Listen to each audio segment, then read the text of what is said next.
Putin lootis, et Iraani sõda päästab tema hääbuva majanduse. Selle asemel palub ta nüüd Vene oligarhe, et need annetaksid raha Vene valitsusele.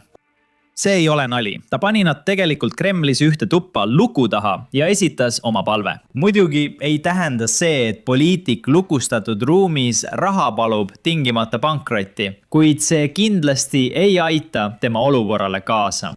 Eriti arvestades, et nüüd räägivad need oligarhid lääne meediaväljaannetega.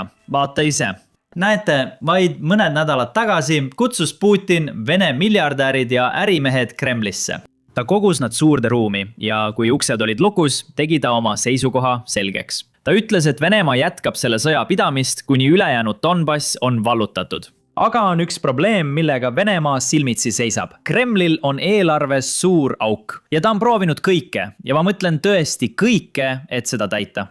Aga kahjuks pole seni miski toiminud, nii et ta pöördub nende inimeste poole, kes on sellest sõjast kõige rohkem kasu saanud. Miljardääride poole, kes omavad kaitsetööstusettevõtteid ja teenivad sõjamasinast miljardeid. Ja nüüd palub ta neil samadel inimestel osa sellest rahast välja käia. Enne kui ma räägin, kuidas need miljardärid reageerisid, las ma näitan teile, mida Putin veel on proovinud. Eelmisel aastal konfiskeeris Putin umbes $50 miljardit vara oligarhidelt, kes ei olnud tema Nõukogude Liidu taastamise plaaniga eriti nõus. Teate küll, inimesed, kes ei olnud Venemaa sõja poolt. Nendel oligarhidel polnud tegelikult valikut. Nad kaotasid lihtsalt kõik, sest nii toimivad asjad Venemaal. Kuid isegi see 50 miljardit polnud piisav. Nii et selle aasta jaanuaris kehtestas Putin uue maksu, suurendades sisuliselt koormust Vene elanikele ja väikeettevõtetele. Kahjuks Putini jaoks ei toiminud, sest Vene elanikel pole niigi palju raha. Nii et kahjuks pidi ta välja mõtlema uue plaani. Ja sellepärast palub ta nüüd oligarhidelt, kes tegelikult toetavad sissetungi, lihtsalt annetada, et sissetung saaks jätkuda.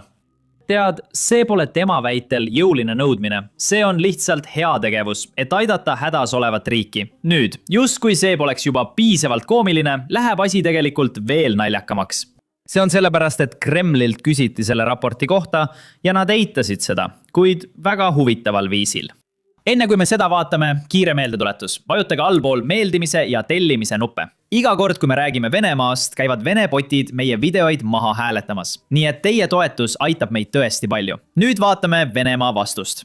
Kremli pressiesindajalt küsiti, kas see vastab tõele. Ja ta ütles, et ei. Putin ei olnud see, kes selle heategevuse idee välja mõtles. Tegelikult olid need ärimehed ise, kes pakkusid annetada. Nii et Venemaa ei palu raha. Inimesed lihtsalt annetavad raha. Ja Putin ei ole selline, kes ütleks ei. Nii et tee sellest omad järeldused. Aga siiski võid sa mõelda, et Iraani sõda sulges Hormuzi väina. Umbes 20% maailma naftavarustusest on justkui kadunud. See tähendab, et nafta hinnad on tõusnud ja nõudlus Vene nafta järele samuti. Kas Venemaa ei peaks siis palju raha teenima? Miks nad annetusi paluvad? Vaatame, mis toimub. Kõigepealt vaatame, kuidas Vene meedia seda sõda kajastab. No siin Venemaal kujutatakse Iraani sõda väga suure probleemina Donald Trumpile. Ma tahan teile näidata ühte tänast Vene ajalehte. See on Izvestia esikülg. See ütleb juba kõik ära. Me näeme president Trumpi hädas. Kõrged naftahinnad. Ja ajaleht jätkab öeldes, et Ameerikal ei ole 3 nädalaga õnnestunud selles sõjas strateegilist läbimurret saavutada.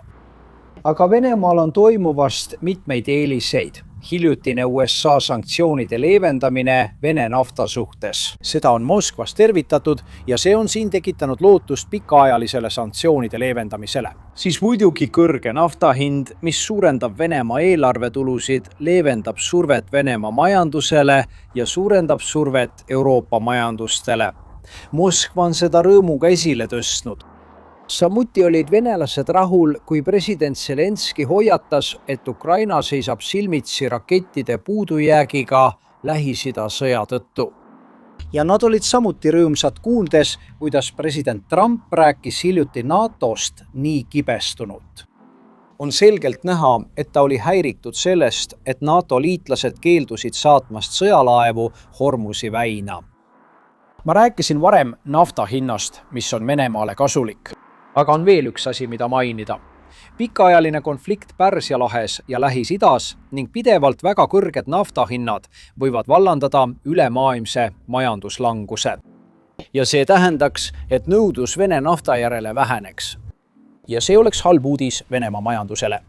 Praegu kujutab Vene meedia sõda kindlasti Venemaa majandusele kasulikuna ja mõnes mõttes on neil tegelikult õigus. Enne sõda olid naftahinnad madalad ja lisaks sellele müüs Venemaa tegelikult oma naftat alla hindusega sanktsioonide tõttu. See tähendab, et hinnad polnud alguseski kõrged ja Venemaa teenis tegelikult isegi neist madalatest hindadest vähem. Aga nüüd on hinnad kõrged ja lisaks sellele suudab Venemaa tegelikult müüa oma naftat kallimalt, nii et nad saavad topeltkasu. Kõrged hinnad ja lisaks sellele saavad nad lisatasu, sest nad suudavad tegelikult nafta kohale toimetada, erinevalt riikidest, kes kasutavad Hormuzi väina.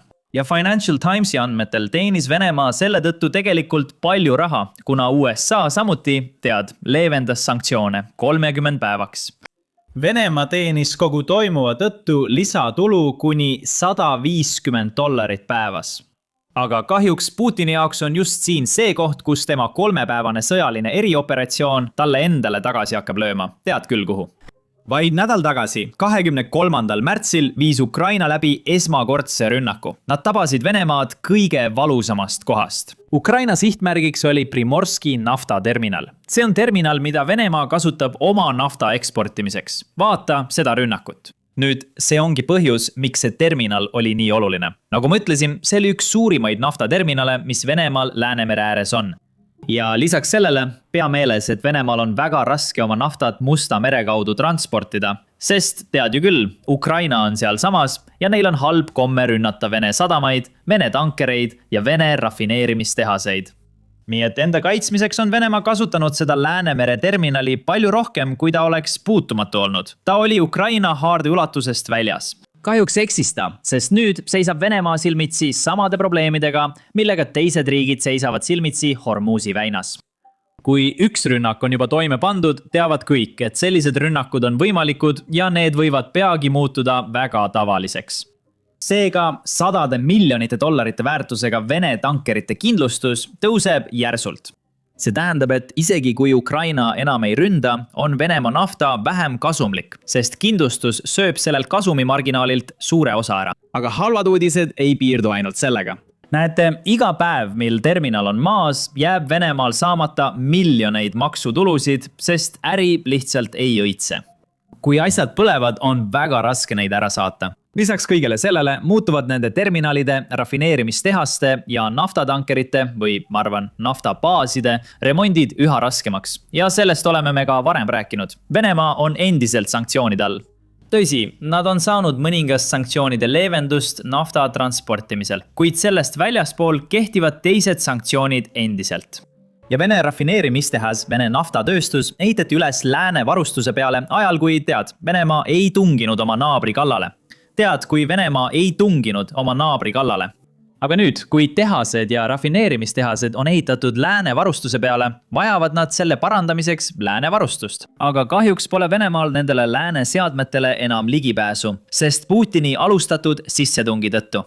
Nüüd muidugi, olen kindel, et Putin saab selle kuidagi, mingil viisil mustalt kätte, aga see tõstab tema kulusid ja loomulikult kasutab ta üha enam neid salakaubateid. Lääne ametnikud saavad aru, mis toimub ja suudavad selle sulgeda, nii et ta peab leidma uusi teid. See võtab aega ja see viivitab nende rafineerimistehaste taas tööle hakkamist. Ja see tähendab, et see kahjustab Putini rahakotti. Tegelikult on Reutersi andmetel umbes 40% Venemaa naftaekspordi võimekusest Ukraina rünnakute tõttu rivist väljas. Ja tead mis, see rünnak polnud ühekordne. Viimase nädala jooksul on Ukraina sooritanud täpselt sellise rünnaku 3 erinevat korda. 3 korda nädalas tähendab sisuliselt ülepäeviti. See tähendab, et Putini eluliin ei ole enam turvaline. Tegelikult on olukord nii hulluks läinud, et Vene eksportijad hoiatavad, et nad võivad olla sunnitud kuulutama välja vääramatu jõu. Põhimõtteliselt on see viis pääseda juba allkirjastatud lepingust, sest nad arvavad, et droonirünnakud muudavad kaubaveo Balti sadamatest võimatuks. Ja lisaks sellele on Vene valitsus ise keelanud bensiini ekspordi Venemaalt, kuna Ukraina rünnakud rafineerimistehastele. Paljud Vene rafineerimistehased ei tööta. See tähendab, et need tehased ei saa toornaftat töödelda ega muuta seda bensiiniks. nii et Venemaal lihtsalt ei ole piisavalt varusid, et seda välismaale saata ja samal ajal rahuldada sisenõudlust. Seetõttu keelavadki nad ekspordi. Nüüd on oluline selgitada, et bensiin ei tähenda toornaftat neile, kes naftatööstusega kursis ei ole. Venemaa saadab endiselt toornaftat välja alati kui võimalik. Tead küll, kui naftasadamad ja naftaterminalid parasjagu ei põle. Aga bensiini eksport on nüüd järgmiseks 2 kuuks keelatud, sest Venemaa eeldab, et need rünnakud jätkuvad ja neil on vaja seda vähest bensiini, mis neil on, oma siseturu jaoks. See tähendab, et Venemaa 3-päevane sõjaline erioperatsioon on nüüd juba 4-aastane ja riik, mida ta üritas vallutada, hoolitseb nüüd selle eest, et ta ei saaks isegi sõja eest maksta. Ilmselt polnud see Putini plaan. Igatahes see on kõik, mis mul teile täna öelda oli. Minu nimi on Sam, näeme järgmises videos.